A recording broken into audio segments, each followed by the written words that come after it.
I'm extremely pleased to unveil the book titled The Vision of Antyodaya today. It is a documentation and compilation of Antyodaya-based best practices as proposed by Pandit Deendayal Upadhyaya ji. Pandit Deendayal Upadhyaya ji was a profound philosopher, organizer for excellence, and a leader who maintained highest standards of personal integrity and best practices in the life. His life and teachings have been the source of guidance and moral inspiration to the nation. A strong believer in Indian value system and cultural heritage, he advocated the cause of the poor and downtrodden throughout his life. Antyodaya, which means the uplift of the last person. जो अंतिम पंक्ति में बैठे उनका उत्थान पहले होना चाहिए, was at the core of Pandit Deendayal ji's thoughts. His heart throbbed for the villages, the farmers, the Dalits, the marginalized. His economic principles were inspired by the Sarva Jana Hitaya, Sarva Jana Sukhaya, welfare of all and happiness of all.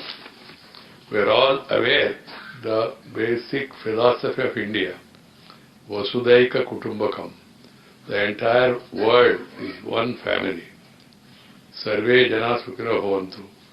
Share and care is the core of Indian philosophy.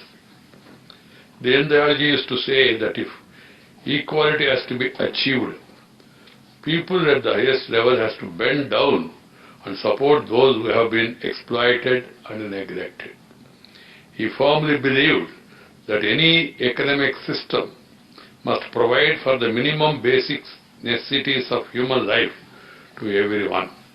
He said, I quote, by and large we can see that food, clothing, shelter, education and medical attention are the 5 basic necessities of every individual which should be fulfilled. If we want to assess the material standard of life of any country, we could take this as a starting point. If any class of societies does not get these facilities, we may say that the standard of life of the society is not developed. He quotes Kalidasa describing the king Dilipa in Raghuvamsha as being responsible for the maintenance, protection and education of his subjects. He was their true father. Others were merely instrumental in giving them their birth. What a great thought. Further, describing the king Bharata, after whom our country has been named Bharat, Pandit Deendayal ji said, by maintaining and protecting his subjects, he was called Bharat. This is his country, Bharat.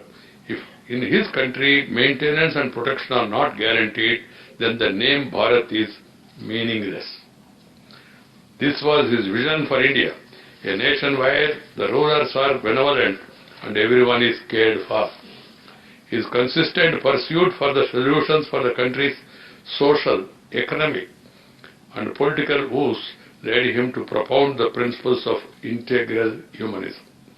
He observed that both capitalist and communist recognize only an economic man and ignore other aspects of man's persona. That is the difference between his thought and other theories or philosophies. Hence, Pandit Deendayal ji rejected both of these ideologies and called for developing an indigenous economic model with the human being at center stage. For Pandit Deendayal Upadhyaya ji, this integral man was not limited to economic theory alone, but in every aspect of life. He disagreed with Western thinking of treating the body, mind, intelligence and the soul separately and called for an integrated approach.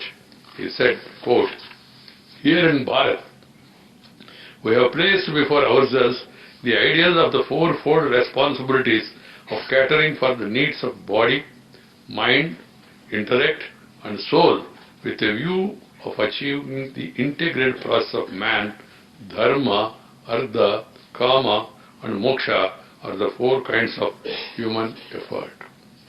Demanding for a humane economic system, Panditji has said, quote, we must have such an economic system which helps in the development of our human qualities, our civilization, and enables us to attain a still higher level of all-round perfection.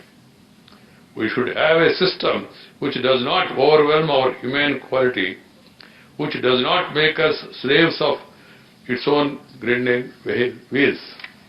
Expressing concern that the present economic system and system of production are fast disturbing this equilibrium of nature, he called for sustainable developmental approaches, which the United Nations also is speaking now and stressing on sustainable development.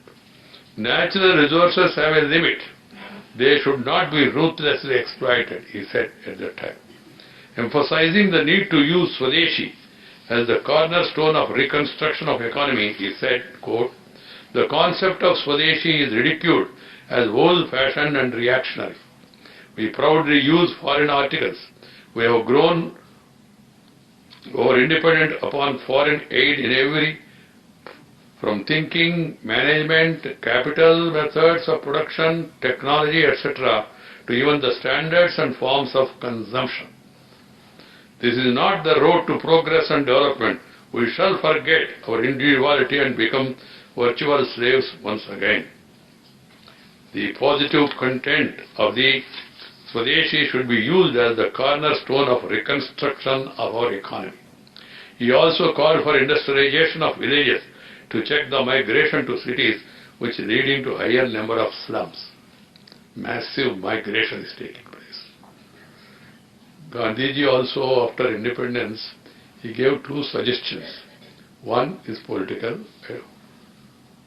मैं उसको जिक्र नहीं करना चाहता हूँ. दूसरा उन्होंने कहा back to villages, गांव के ओर चलो.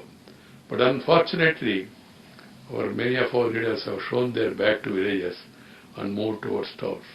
Now that's why this urban-rural divide is visible now. He also wanted village as the focus of development. Calling it economic democracy, he said, if a vote for everyone is the touchstone of political democracy, work for everyone is a measure of economic democracy. In true spirit of Antyodaya, Deen Dayal ji called for participation of workers in management. Brothers and sisters, Pandit Deen Dayal Upadhyaya ji considered the social and cultural independence as important as economic independence. Defining the nationhood through culture, he said, quote, if one has to understand the soul of Bharat, one must not look at this country from the political or economic angle, but from the cultural point of view. Unquote. He also said that Bharatiyata, nationhood of Bharat, can manifest itself not through politics, but through culture. If we have anything that we can teach the world, it is the feeling of cultural tolerance and a life dedicated to duty.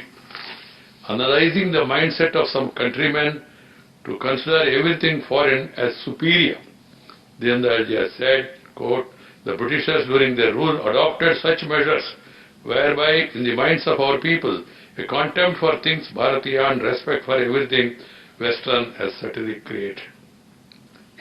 This is the problem we are facing today. Our history was written in such a manner we feel as if we are inferior, they are the superior people, they are the superior race. India with all its vast resources and once upon a time called as Vishwaguru never attacked any country. All other small countries came, attacked us, ruled us, ruined us, looted us and cheated us.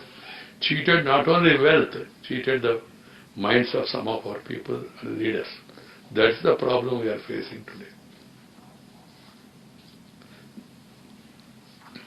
He also criticized the social evils like untouchability and made a clarion call to end such evils that threaten the national unity. Commenting on the state of politics and democracy in India, Pandit Deen Dayal ji was worried that opportunism had shaken the confidence of people in politics. He lamented Opportunities with no principles reign in politics of our country. At that time itself, parties and politicians have neither principles nor aims nor a standard code of conduct. A person feels nothing wrong in leaving one party and joining another. Even alliances and merger of parties or their bifurcations are dictated not by agreement or by differences in principles, but purely by gains in elections or in positions of power. We are seeing how things are happening now. And people don't call it as a defection. They call them as affection, not defection. And they are doing it with perfection. So the time has come. We need to apply our minds, address these challenges. We must also plug the loopholes in the anti-defection law and see to it. In democracy, people must have liberty to change parties. Nothing wrong. But it should be based on ideological differences, program differences, or policy differences. Not on the basis of your individual benefits, lack of power, or being in power forever. Calling democracy as a government by debate, he said, the tradition of debate is old in our country, but such a debate can be fruitful only when each party carefully listens to what the other has to say and has a desire to accept the truth in it. If instead of trying to understand the other person's point of view, we insist upon our own point of view, such a debate must remain fruitless. See, it's forfeit. We are seeing it now happening. And people often complain that there is intolerance towards the other point of view. And I sometimes find some people are intolerant towards the mandate of the people. If at all you want to protect democracy, you must be tolerant to, first of all, to the mandate of the people. People are supreme in a democracy. If they are given a verdict in favor of a person or a party, you must give him full opportunity and then start questioning him. Nothing wrong. And all these things should happen through discussion, debate and decision. Discuss, debate and decide. But unfortunately, obstruction, destruction, rather than construction is being done by many people. That's a cause of worry. We are an independent country. We are no more ruled by foreign. We are no more under colonial rule. So we are electing people. You can defeat any powerful man or woman or a party through ballot, silently. But unfortunately, what is happening, some people want to bring the change violently. An unfortunate thing in this country is the majority of the people who hold a view, they are silent, and the minority of the people who hold a particular view, they are violent. And media is highlighting that. I am not talking of religion, majority, minority, not in terms of religious beliefs. In terms of population, in terms of people having that view, if a majority of people have a view, but they are just silent. And some people who have a contrary view, they often create violence, and others are keeping silence. This is a very dangerous negative trend. People must express their view boldly and fearlessly. We are the biggest, largest parliamentary democracy in the world. And we must have the healthy debate, discussion, and then arrive at a decision. That's why I often say in Parliament also, please participate in debate. You discuss, debate, decide. Let the government propose, let the opposition oppose, let the House dispose. Rather than allowing the House to dispose, some people want to dictate by raising their voice, by shouting, and then by rushing to the well. I think Rajagopalachari once said, if you are not well on the facts, go to the well of the House. These tendencies must be curbed. Political parties must first of all discipline their members. But I often, when I talk to members, what are you doing? Why are you doing this? Some people, they come to me polite and say, sir, आज house चलेगा नहीं. मैंने कहा क्यों भाई? ऊपर से हमको संदेश मिला sir. Leadership has sent a word, no house today. Is it expected from political parties rather than taking correctives of correcting their members? They are corrupting their members by asking them to do such things. Very unhealthy trend. And as I was telling you about the thoughts of Deen Dayal ji, the policies of the programs of any government must aim at poverty eradication, poverty elimination, and also bringing unity in the people. We are a vast country with 130 crore population, but our civilization was never based on caste, never based on religion, never based on a particular region. But now caste, religion, region, they are now trying to dominate the public life. I often say the people should elect and select leaders or representatives based on 4 C's: character, caliber, capacity and conduct. But unfortunately some people, as they could not have or did not have those 4 C's, they have invented new 4 C's in the place of these original 4 C's. That is of character, caliber, capacity and conduct, caste, community, cash and then criminality. Easiest way. And some people got benefited out of it. But at times Indian people are showing maturity, rejecting such forces.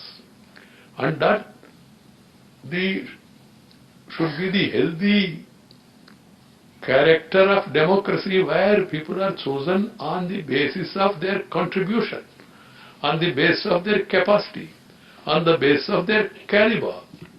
You must assess and a person what he has done, the party what it has promised, what it has. That's why Deen Dayal said, see the party, then see the candidate. Not only party, but also if you are convinced about party, see the candidate. And if candidate is good, then you should look at the party and its policies also. This is what is required. And we must have approach of nation first, party next, self last. But some people are practicing the reverse. First self, then anything remains, party. And if still something remains, country. This is very, very unfortunate. And we should see to it that the public life, politics of the country are based on this: nation first, party next, self last. And we must not allow, after 70 plus years of independence, even today 20% are living below poverty line. 20% are illiterate. There are certain areas where there is social discrimination, upper caste and lower caste. Who said who is upper caste? Is it a railway berth, upper berth and lower berth? That is birth.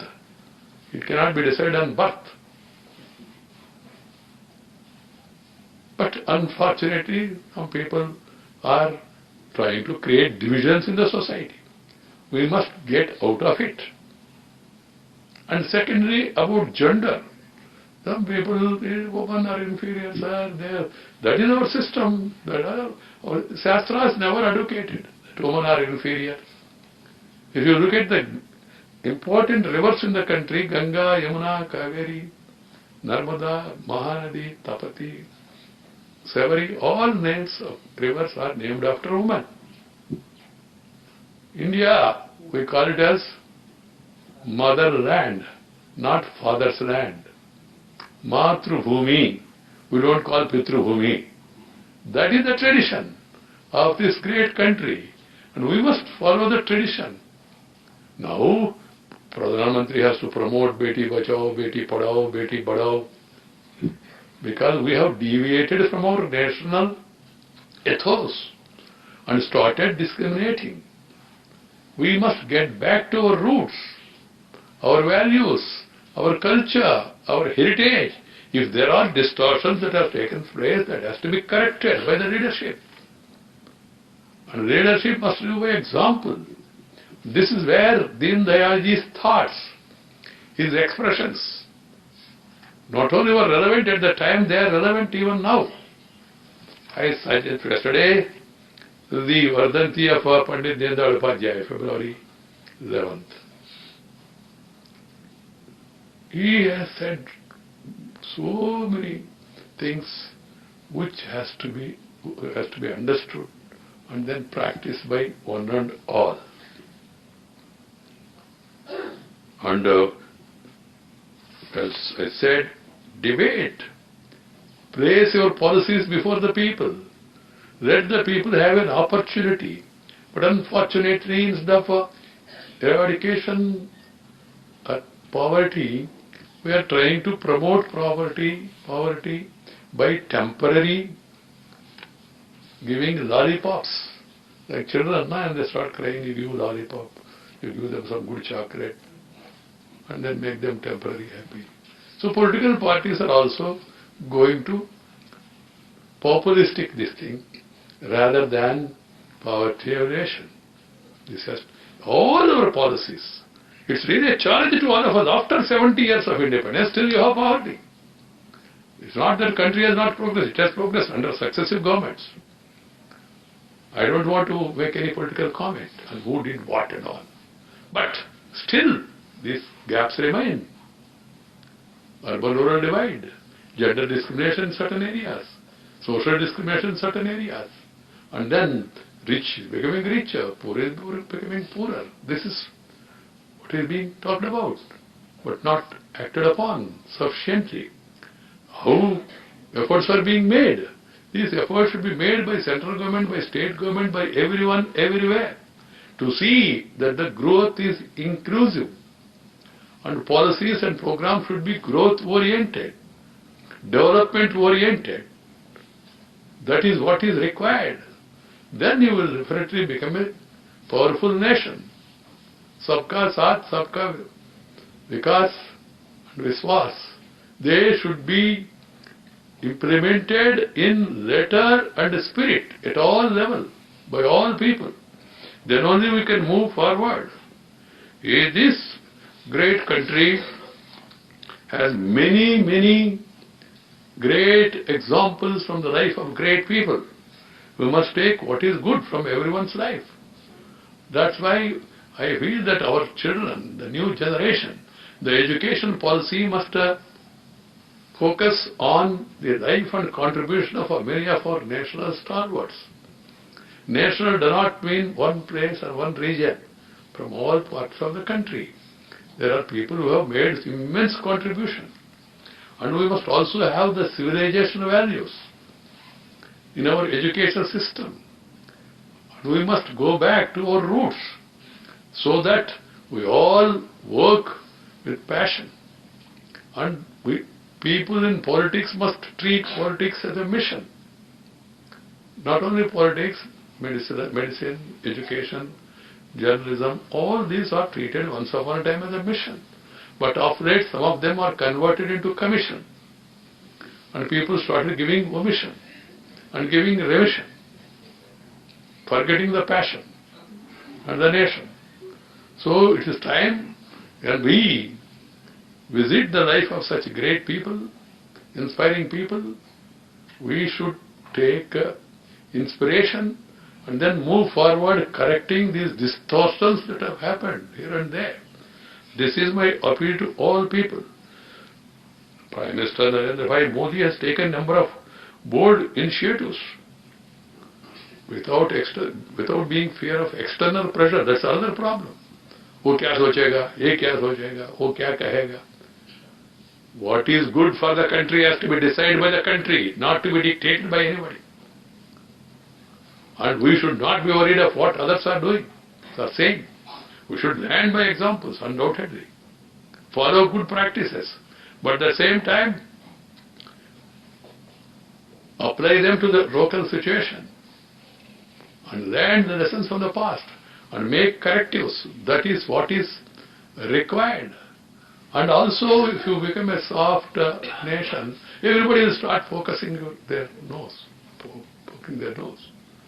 And also it has become a habit for some of these countries who think that they are superior race, because some of them, they ruled some of parts of the globe, their colonies. They feel that they have every right to interfere and then dictate, whether it is abrogation of Article 370 or whether it is your triple talaq, whether it is the latest Citizenship Amendment Act. They are matters concerning our country, and the Parliament is the highest forum which discuss, decide, and no one from outside have any business to comment or interfere in our internal affairs. That's why when I saw a news item that European Union want to move a resolution, some members and some people also who have got such this thing, they talk about religious freedom in India or state of minority affairs in our country. Minorities are more safe and secure in India than any country in the world. Let there be analysis. Nowhere in the world we have such examples. The President, the Army Chief, the Chief Justices, many all without any, and they try to put an accusing finger and they give reports. Why you first, you support your report by your action. When I saw this, I instantly reacted saying that European Union, let them mind their business.